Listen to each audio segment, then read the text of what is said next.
¿Qué significa para usted batalla? ¿Qué significa para usted lucha? A veces utilizamos el término estoy luchando por la vida. Estoy luchando por salir adelante de esto o de aquello. Hoy vamos a empezar una serie de 2 lecciones con el título La batalla espiritual. Bueno, si se trata de batalla espiritual, eso quiere decir que esto va en serio. No estamos perdiendo el tiempo, por supuesto, estamos compartiendo el tiempo con usted para que juntos aprendamos de lo que es la batalla espiritual. Empezamos nuestra primera lección, por decirlo así, con el título Dios es nuestra salvación. ¿Qué le parece? ¿Sabía usted que Dios es su salvación? Dios es mi salvación.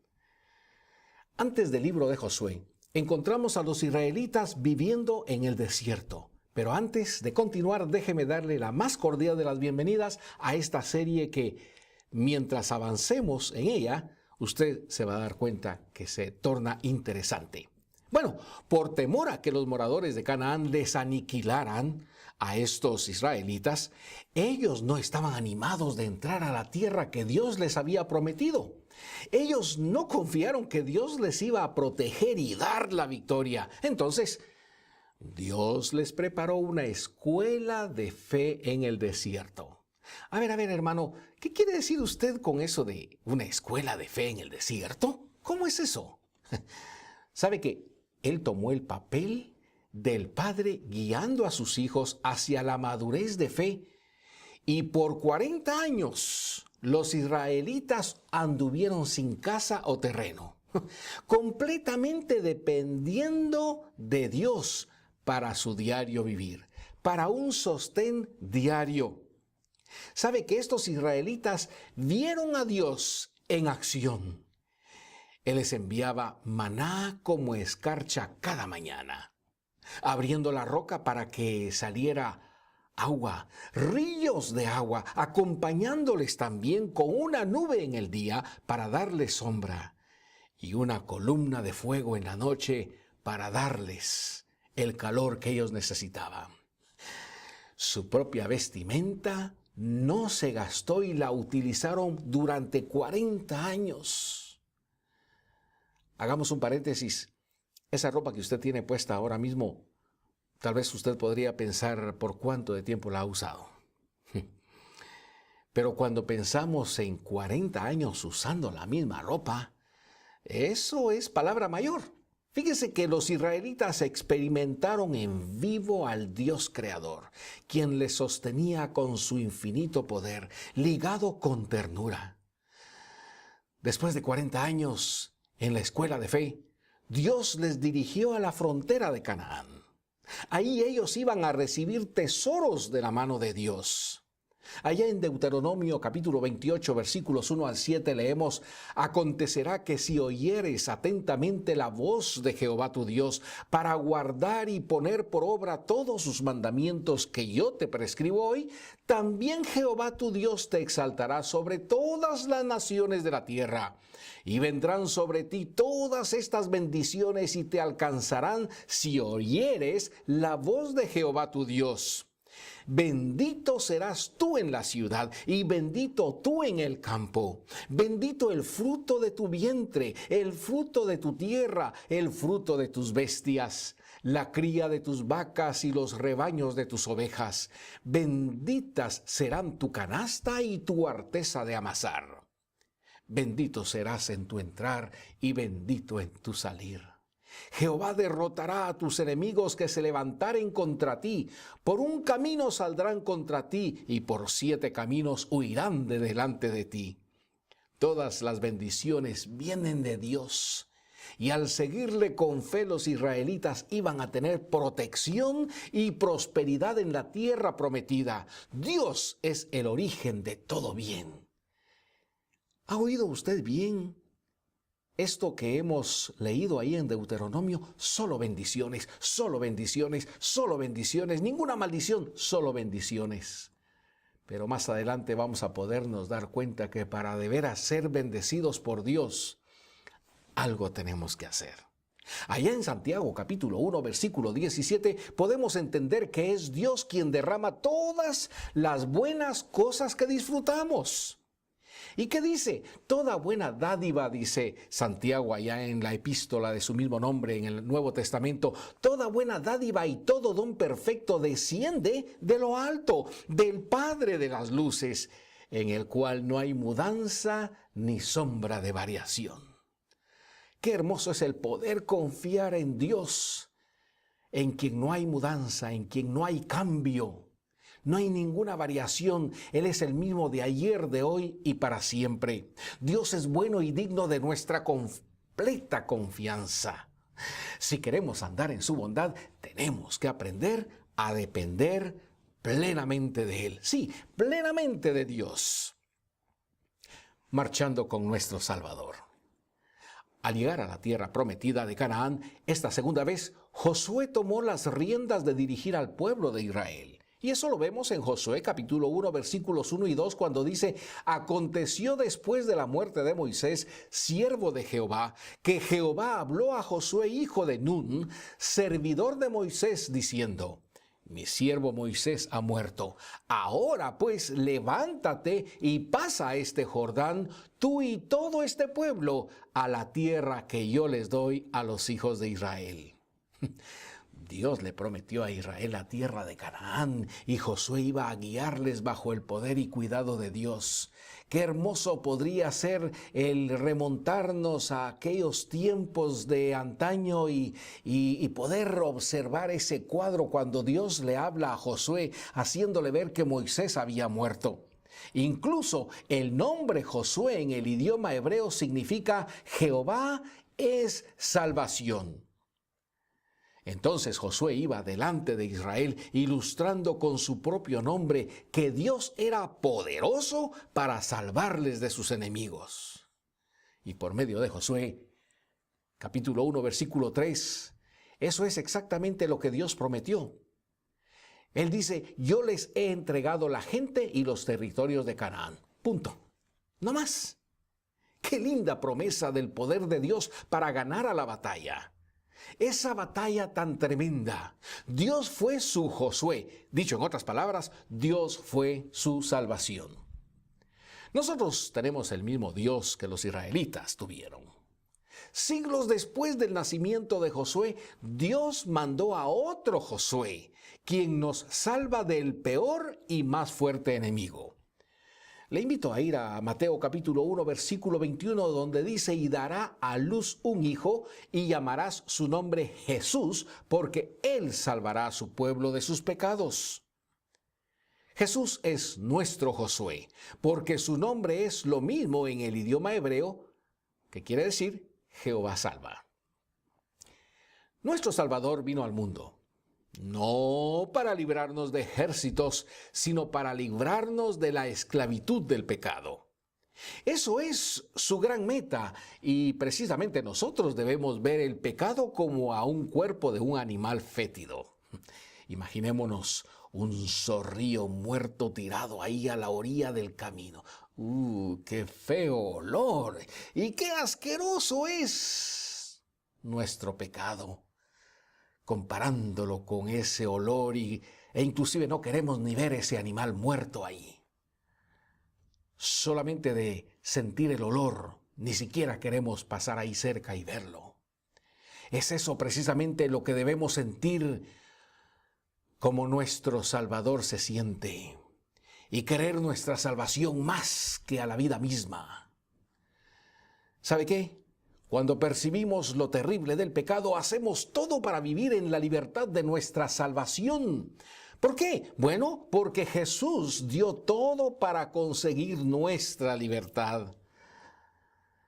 Se cuenta de los esclavos africanos que fueron llevados en barcos precisamente en condiciones inhumanas. Vamos a decir como que fueran animalitos los que iban en esos barcos. ¿Sabe qué? Llegaron a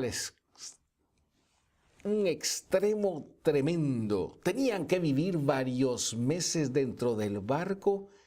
Ese barco que había sido invadido por el excremento y el vómito de ellos mismos. Fueron encadenados para no saltar al mar y ahogarse. Ellos estuvieron bien dispuestos a morir para escapar de su terrible esclavitud. ¿Qué esclavitud? Créame usted que me está viendo, créame, el pecado es una esclavitud y un sufrimiento peor que está rodeado de esos olores fétidos. Es tiempo de odiar el pecado para pegarnos fuertemente a Cristo. Y es una decisión que usted y yo tenemos que hacer. Para gozar y experimentar nuestra salvación es preciso entender la base del pecado. En sí, es todo lo que es contra la voluntad de Dios. Ahora bien, casi todos pensamos que el pecado es hacer algo malo. Es algo más que eso. El pecado es más profundo que lo que uno hace. Pecado es una inclinación interna que desea vivir para sí mismo y no para Dios. Por eso, precisamente, el pecado niega el derecho de Dios de dirigir nuestra vida y, como consecuencia, produce desobediencia. Lo espantoso del pecado es que nos engaña de apartarnos del autor de la vida, produciéndonos una dependencia de nosotros mismos. No tenemos vida en nosotros mismos. Pero ¿sabe una cosa? Dios es misericordioso y quiere salvarnos de nuestra prisión de muerte. Esa prisión de muerte, el pecado. Por eso nuestro Padre Celestial nos mandó a un Josué, quien es el Señor Jesús. Él vino para guiarnos a vivir en su salvación. Allá en el primer libro del Nuevo Testamento, en el Evangelio según San Mateo, capítulo 16, versículo 26, o mejor dicho, versículo 25, Jesús dijo, porque todo el que quiera salvar su vida, la perderá. Y todo el que pierda su vida por causa de mí, la hallará. Palabras tajantes para su bienestar y para mi bienestar. La batalla es feroz. A un lado están las ambiciones y anhelos del hombre, pero al otro lado está la voluntad de Dios. Déjeme decirle que el pecado es dejar de confiar en Dios para confiar en nosotros mismos. Nuestros deseos pecaminosos batallan para convencernos que vivir para nosotros mismos es algo bueno. No nos equivoquemos. Los deseos son como vendedores que venden manzanas, que por cierto estas manzanas están podridas por dentro, pero por fuera parecen muy hermosas, muy sanas. La verdad es que nosotros estamos podridos por dentro, precisamente por no confiar en Dios, por más que aparentamos ser muy buenas personas. ¿Sabe qué? Empezamos nuestra batalla entendiendo que estamos contaminados desde nuestro corazón. Ahí en Romanos capítulo 7, versículo 18 encontramos las palabras, y yo sé que en mí, esto es, en mi carne, no mora el bien. Si cedemos al ataque en pensar que no tenemos que luchar para aferrarnos a Dios, somos vencidos de antemano. Ya estamos siendo vencidos. Pero podemos marchar adelante confiando en que Dios quiere salvarnos de todo pensamiento que se levanta contra Dios mismo. Déjeme decirle que Jesucristo nos hace claro y en términos muy gráficos la urgencia de deshacernos del pecado maligno. Pero ahí en Marcos capítulo 9, versículos 43, 45, 47, 48, se lo leo, dice, si tu mano te fuere ocasión de caer, córtala. Mejor te es entrar en la vida manco que teniendo dos manos e ir al infierno, al fuego que no puede ser apagado. Luego el versículo 45 dice, y si tu pie te fuere ocasión de caer, córtalo. Mejor te es entrar a la vida cojo que teniendo 2 pies y ser echado en el infierno, al fuego que no puede ser apagado. Versículo 47.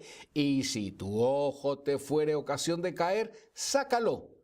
Mejor te es entrar en el reino de Dios con un ojo que teniendo 2 ojos y ser echado al infierno, donde el gusano de ellos no muere y el fuego nunca se apaga.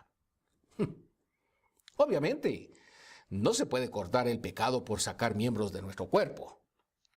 Jesús no estaba sugiriendo arrancar un pie o extraer un ojo, sino quería él enfatizar cuán mal y destructivo es el pecado. Ese es el énfasis. Si se puede cortar el pecado por quitar un miembro, entonces deberíamos de hacerlo. Como no se puede quitar el pecado así, hay que buscar con todo apuro y urgencia la manera de deshacernos del pecado. Confiar en la salvación de Dios es nuestra única esperanza y fue la única esperanza de los israelitas en el tiempo de Josué, porque, dicho sea de paso, Dios es el eterno todopoderoso. La victoria de Israel, como nuestra victoria, está asegurada antes que empiece la batalla. Aunque hay siempre seguridad de triunfo en Dios, hay que ir adelante y confiar en Él para experimentarlo.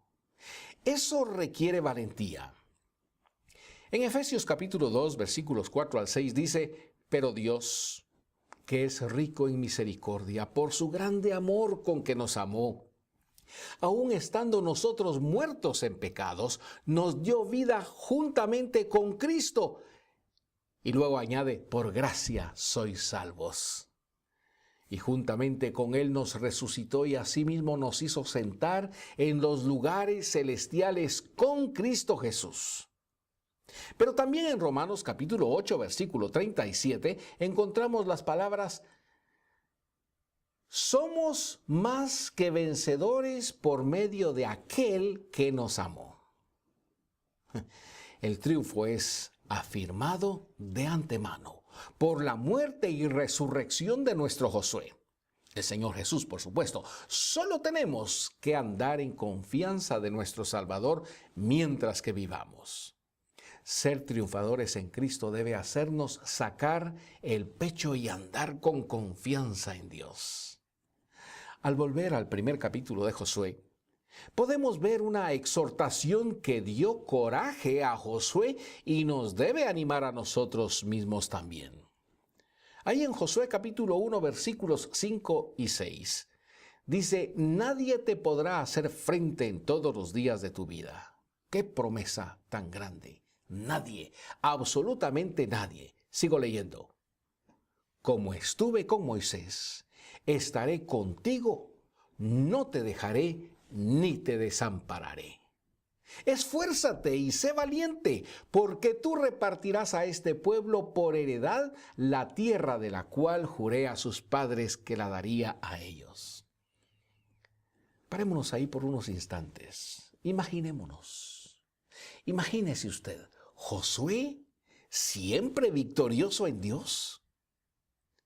Esa es la misma promesa que usted y yo tenemos. Es la mismísima promesa que nosotros tenemos. Claro que sí. Hoy día, tomémonos de esa promesa. No te dejaré ni te desampararé. Pero hay un requisito. Esfuérzate y sé valiente. Esfuérzate y sé valiente. Mantengamos eso en mente. Esforcémonos y seamos valientes. Nuestro Josué, el Señor Jesús, es nuestro triunfo también. Por eso debemos marchar tras su gloriosa presencia. En el Evangelio según San Mateo, sí, volvemos a Mateo, ahí en el capítulo 28 y versículo 20 dice, enseñándoles que guarden todas las cosas que os he mandado, y he aquí, yo estoy con vosotros todos los días hasta el fin del mundo. Amén. Como alguien que quiere ver la majestuosa cordillera de los Alpes allá en Europa, pero no sube al avión por temor. Nosotros no vamos a ver a Dios en acción si no confiamos en lo que tenemos en Cristo. Así de sencillo. Se lo repito, como alguien que quiere ver aquellos Alpes, aquella cordillera de los Alpes allá en Europa, pero por temor a subir al avión, no se da esa oportunidad, vamos a decirlo así.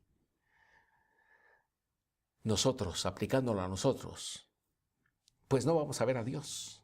No lo vamos a ver en acción si no confiamos en lo que tenemos a través de su Hijo, el Señor Jesús. O dicho en otras palabras, en lo que tenemos en su Hijo, en Cristo. Hermano, ¿de verdad cree usted lo que Dios le prometió ahí en Mateo 28:20? Déjeme hacerle una pregunta. ¿Cree usted que su Josué o el Señor Jesucristo está siempre con usted, todo el tiempo y en todo lugar?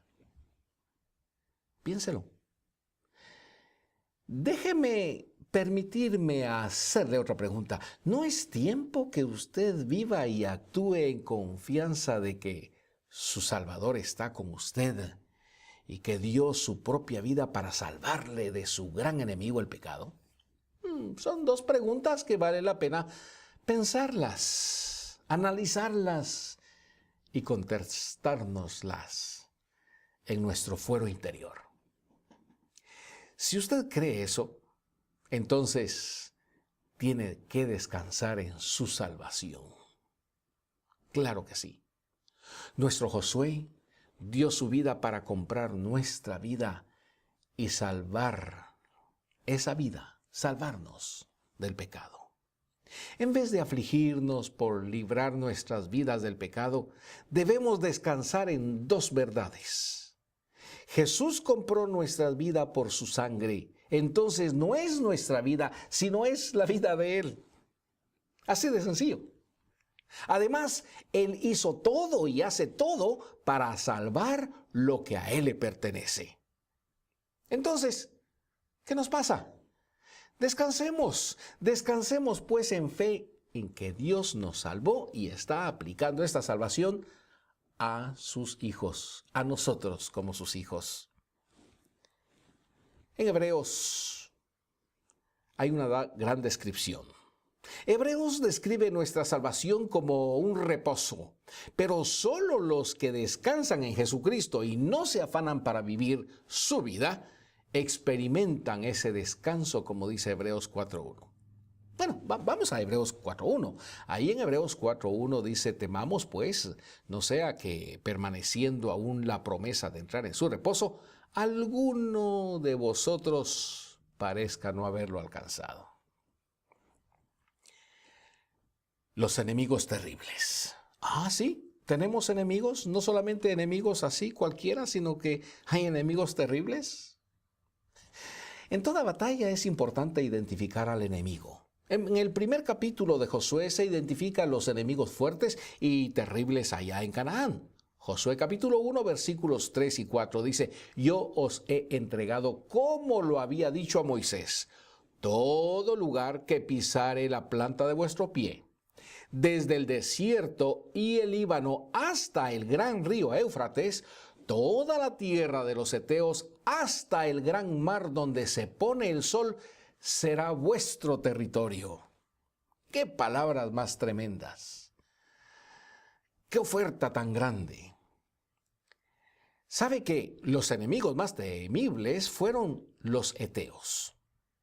El nombre de los heteos viene de Het, H-E-T, Het, bisnieto de Noé por medio de Cam, y quiere decir terror. Terror. La palabra terror ya da miedo, ¿verdad? Ellos eran famosos en estrategia de guerras y su manejo de carros de batalla con lanzas. ¿Sabe usted que sus soldados tenían armadura gruesa? Por su ferocidad ganaron a los egipcios en muchas batallas. Eran crueles y precisamente los israelitas necesitaban un aliado más temible que ellos. El único aliado era Dios. El único aliado fue Dios. Tenemos que entonces identificar a nuestros enemigos también. Tenemos enemigos que luchan para entregarnos a las manos del enemigo grande, el pecado. Ahí en Efesios capítulo 6, versículo 12, nos abre los ojos para entender que nuestra batalla no está en contra de la gente de este mundo, sino contra las fuerzas de Satanás.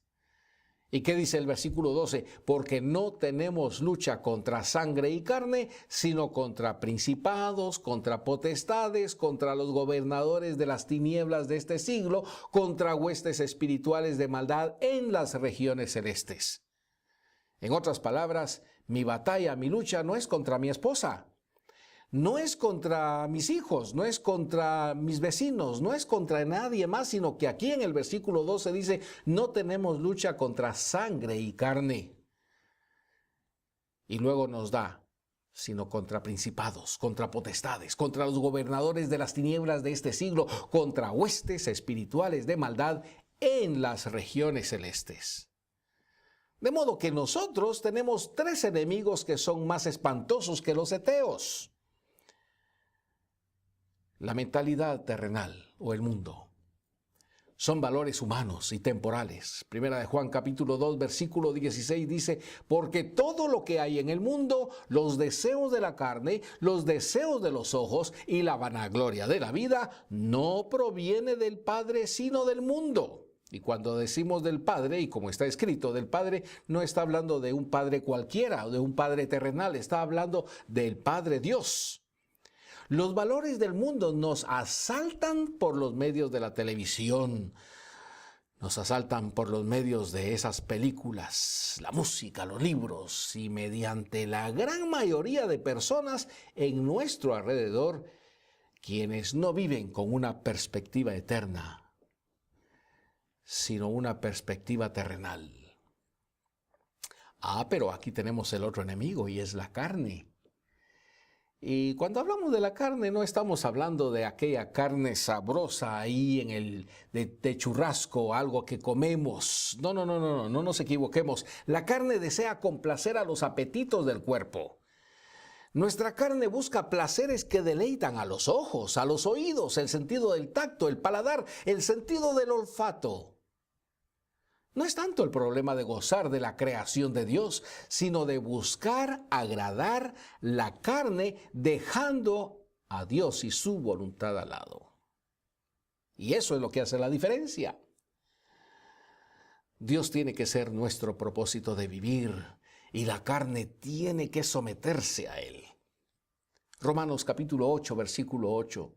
Y los que viven según la carne no pueden agradar a Dios. ¿Se da cuenta?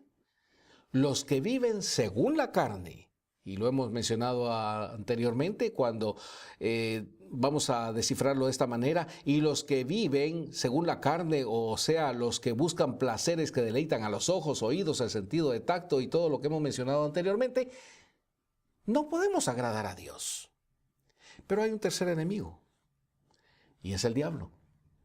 Su arma es la mentira. Y trata de cautivarnos con la gloria del mundo y los placeres del cuerpo. Allá en Apocalipsis capítulo 12, versículo 9, el último libro de la Biblia dice, y fue lanzado fuera el gran dragón, la serpiente antigua, que se llama Diablo y Satanás, el cual engaña al mundo entero. Fue arrojado a la tierra y sus ángeles fueron arrojados con él. Hoy día las tropas en una batalla tienen aviones con misiles que destrozan a los enemigos. Por ejemplo, si un escuadrón encuentra a un enemigo más fuerte, solo tiene que llamar un bombardero para destruirle. Los enemigos de nuestra alma son más fuertes que nosotros, pero nuestro respaldo está siempre en alerta esperando nuestra llamada de fe. Nuestro Dios es como un avión bombardero e infinitamente más poderoso que cualquier enemigo nuestro. Él está siempre listo para lanzar lo necesario y librarnos de una gran derrota. Por eso no tenemos que subestimar nuestros tres enemigos, el mundo, la carne y el diablo. Si no tomamos en serio nuestra batalla, caeremos en la desgracia de no acudir al libertador Jesucristo. Dios dice claramente en Romanos capítulo 8, versículo 2, la ley del Espíritu de vida en Cristo Jesús me ha librado de la ley del pecado y de la muerte. De modo que es la vida de Cristo por el Espíritu Santo que nos libra de los enemigos. Tenemos que aprender a llamarle y confiar en Él, si no, el enemigo va a sorprendernos. En luchas con guerreros que se visten como civiles, muchos soldados mueren porque, andan solos y descuidados. Disfrazado como cualquier persona, el enemigo puede poner un cuchillo en el pecho sin mucha resistencia. Si no entendemos que cada momento necesitamos estar con nuestro Josué, el Señor Jesús, el pecado puede penetrar nuestras defensas sin mucha resistencia también. Apoyémonos en Dios y en su palabra. Es una gran verdad que Dios obra por medio de su palabra. Primera de Tesalonicenses, capítulo 2, versículo 13, dice, por lo cual también nosotros sin cesar damos gracias a Dios de que cuando recibisteis la palabra de Dios, que oísteis de nosotros, la recibisteis no como palabra de hombres, sino según es en verdad la palabra de Dios, la cual actúa en nosotros, o dicho en otras palabras, la cual actúa en vosotros los creyentes. Sí, en la batalla la victoria viene por confiar en Dios y su revelación en la Biblia. En Josué capítulo 1, versículo 8, Dios nos dio el principio del éxito para toda la humanidad en todo lugar y toda edad. ¿Y qué nos dice? Nunca se apartará de tu boca este libro de la ley, sino que de día y de noche meditarás en él, para que guardes y hagas conforme a todo lo que en él está escrito, porque entonces harás prosperar tu camino y todo te saldrá bien. Qué hermoso es poder ver esto, poder leerlo y memorizarlo y estar conscientes de que nunca se debe de apartar ese libro de la ley. Dios dijo en otras palabras, párate firme sobre lo que yo digo y no te desvíes ni siquiera un solo centímetro. He aquí la pregunta, ¿quiere usted el verdadero éxito en la vida? Bueno, siga todo lo que Dios dice en su palabra. Y yo quisiera personalizarlo desde la perspectiva de Dios. Y Él nos pregunta, ¿quieres el verdadero éxito en la vida? Sigue todo lo que yo digo en mi palabra. ¿Se cree lo que Dios dice o no? Si creemos de verdad, enfrentaremos a nuestros enemigos en el poder de lo alto. ¿Sabe qué? Josué tuvo mucha confianza sabiendo que Dios respalda a su palabra con su poder y él no le decepcionó. ¿Usted lee las declaraciones de nuestra victoria en Cristo con una actitud de fe? ¿Cree usted que Dios dice la verdad y que es fiel a su palabra y que tiene todo poder y autoridad para aplicarlo a nuestra vida? ¿Sabe qué? Dios es nuestra fuerza y aprendiendo a dejar la aflicción de vivir como nos parezca, tenemos que descansar y confiar en todo lo que Dios nos dice. Josué salió con mucha confianza porque fue su Creador quien le habló. Usted y yo podemos estar con toda la confianza porque es Dios quien nos habla. Pero no nos va a hablar si nosotros un tanto no abrimos su palabra y la leemos, la estudiamos, la analizamos y la aplicamos. En ningún momento. Josué capítulo 1 versículo 2 dice, levántate y pasa este Jordán, tú y todo este pueblo, a la tierra que yo les doy a los hijos de Israel. Dios también nos dio una promesa de poder, a usted y a mí. ¿Qué dice primera de Juan capítulo 5 versículo 4? Porque todo lo que es nacido de Dios vence al mundo. Y esta es la victoria que ha vencido al mundo, nuestra fe. De modo que lo que Dios dice, lo cumple siempre. Si creemos en lo que Él dice, venceremos. No importa si tenemos que estar en circunstancias difíciles. Si descansamos por fe en lo que Dios dijo, estamos dentro de su victoria a pesar de lo que estamos sufriendo. Por ejemplo, uno puede tener coraje porque es hijo de un policía. Sabe que su padre siempre le protege de toda la gente mala, aquellas personas que le rodean. Nosotros somos hijos del dueño del universo, el creador del universo, quien está encima de toda autoridad y poder. ¿Acaso que el dueño del universo no va a cumplir su palabra y salvar a sus hijos del enemigo del pecado? Por eso el apóstol Pablo dice que está fuerte cuando entiende sus debilidades y confía solo en el poder de Dios. Entendiendo lo que dice 2 Corintios capítulo 12, versículo 10, nos debe dar coraje, nos debe dar valor para enfrentar a los enemigos de Dios. Por lo cual, dice ahí, por amor a Cristo me gozo en las debilidades, en afrentas, en necesidades, en persecuciones, en angustias, porque cuando soy débil, entonces soy fuerte. Qué palabras más hermosas del apóstol Pablo, porque él estaba experimentando eso que hemos leído ahora. Usted y yo podemos experimentarlo. ¿Por qué el apóstol puede decir que goza en sufrimiento? Justo, precisamente, porque los problemas le ayudan a entender que es débil y que solo Dios es fuerte. Lo que nos ayuda para descansar en la fuerza de Dios en vez de nuestra fuerza es nuestro enemigo. Así que las dificultades son nuestros amigos. Se lo repito, las dificultades son nuestros amigos. No hay que olvidar. El tema de esta lección, que es Josué, que quiere decir Dios es nuestro Salvador, Él puede socorrernos de los enemigos más feroces, más bravos, si se quiere decir, porque Él es omnipotente y lo usa para salvarnos. Incluso el mundo, la carne y el diablo son infantes, son niños al lado de Él. Pero para estar libres de nuestros enemigos es preciso identificarlos y confiar en Dios, nuestro gran campeón. Jesús es nuestro Josué, quien dio su vida por nosotros. La dio por usted, la dio por mí. Este Jesús, quien es nuestro Josué, quien vive intercediendo para que podamos andar en su salvación.